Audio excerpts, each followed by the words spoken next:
this isn't Starbucks. But somehow they scammed $12 billion in just 3 years. And the craziest part? Starbucks couldn't stop them. Even the government couldn't stop them.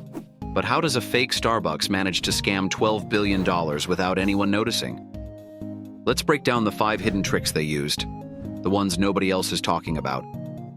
But first, a quick bit of context. Lu Jungyao, the guy behind Scambuck Coffee, is actually the founder of Luckin Coffee. Yeah, that's the real name. He started Luckin back in 2017.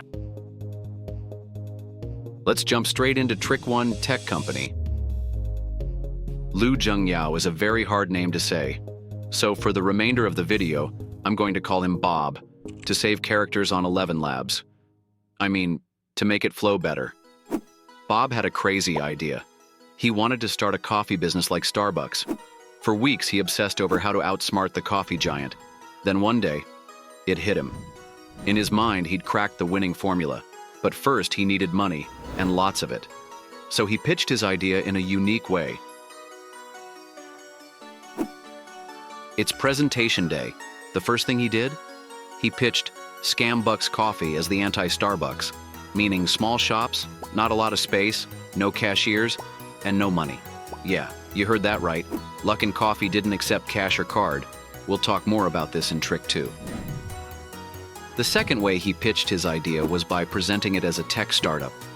The moment investors heard tech, they were sold.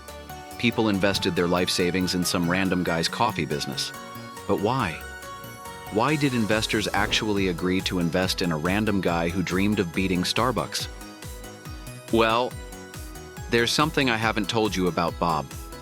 Bob wasn't new to business. He already had a very successful car rental company, which made him a big entrepreneur in China. Investors saw his track record and agreed to fund his coffee dream. I personally wouldn't have invested in this, but I don't know what was going through their minds at the time. Trick 2. Coffee is a necessity for many of you watching, but in China, it was a whole different story.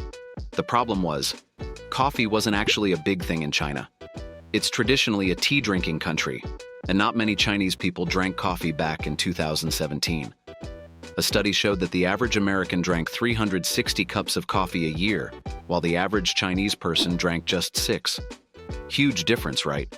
You'd assume a big company like Starbucks had no problem selling coffee to the Chinese market, but in reality, even they were struggling to gain new customers and replicate their global success. This is where Bob steps in and pulls off a genius move. He sold his coffee cheap, and I mean extremely cheap. So cheap that even Starbucks couldn't keep up. An average coffee cost $5 at Starbucks, but at Luckin, just $1. You'd think maybe they were using lower quality beans or smaller cups, but nope. Customers didn't complain because the coffee was the same. On top of that, Bob gave out vouchers like free candy on Halloween. But here's the real secret that addicted China to Luckin Coffee: their app. They made it so you could only order and pay through the app, which was filled with vouchers, discounts, and surprisingly smooth usability.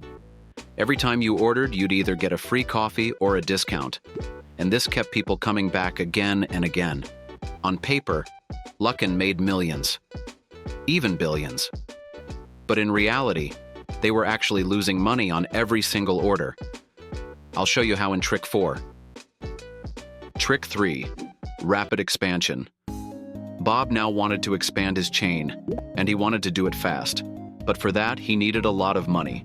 And to raise that kind of cash, he needed someone who could persuade investors, knew the finance world, and understood big money. Luckily for Bob, he found Reinut Schackel, who we'll call Rain for short, a former investment banker. Perfect fit.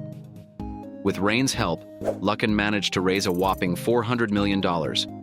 Bob took the money and got straight to work, opening stores so quickly they were launching 3 a day. By 2020, they had more locations in China than Starbucks, 4,500 compared to Starbucks' 3,600. Why expand so fast? Simple: to gain investor trust and secure even more funding.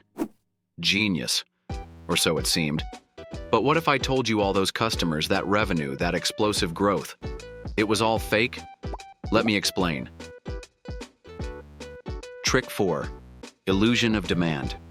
Here's the truth. Luckin Coffee didn't really have customers. Yeah, you heard me? No customers. So, who was buying all this coffee? They hired fake employees to place fake orders, basically paying people to drink their coffee, then counting those sales as proof the business was booming. Imagine having to pay people to drink your own coffee. And here's the second thing. They lost money on every single sale. It cost them around $3 to make a coffee, but they sold it for $1. That's a $2 loss per cup. If this sounds familiar, it's because Bob had done this before, with his car rental business. Remember that very successful car rental company I mentioned earlier? Well, for most of its life, Car Inc., yes, that's the actual name, made zero profit. Bob made rentals so cheap that no other company could compete. Sound familiar? That was the exact same playbook he used for Luckin. And while it cost them billions in losses, the real payday was still ahead, the IPO. Trick 5. The IPO. This is where they went all in. Luckin Coffee went public on the NASDAQ, selling shares for $15 each.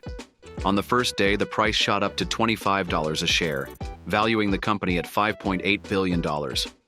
A few months later, shares skyrocketed to $50 each, giving Luckin a staggering $12 billion valuation. But this was the calm before the storm. The beginning of the end. After the IPO, some investors thought it was a bit suspicious for a startup to hit a $12 billion valuation so fast. One of them, an anonymous person we'll call Steve, decided to investigate. Steve hired hundreds of people to watch Luckin Coffee stores, collect over 25,000 receipts, and literally time how many people came and went. The results?